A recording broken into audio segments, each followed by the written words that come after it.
Karnataka stock excise report. Let us see how can we find this report in Petpooja inventory. Firstly, you have to log on to your owner's dashboard and then go to inventory section. Under inventory, inside the heading of reports, you will find this report.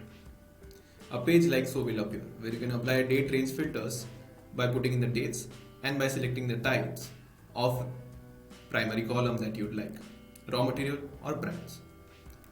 Once you reach your desired report, you can click on Export All and generate an Excel file which can be used for your excise returns. This Excel file will contain all of the information as displayed below.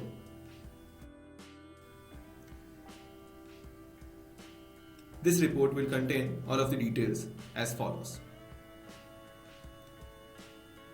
This report will be different for all of the outlets.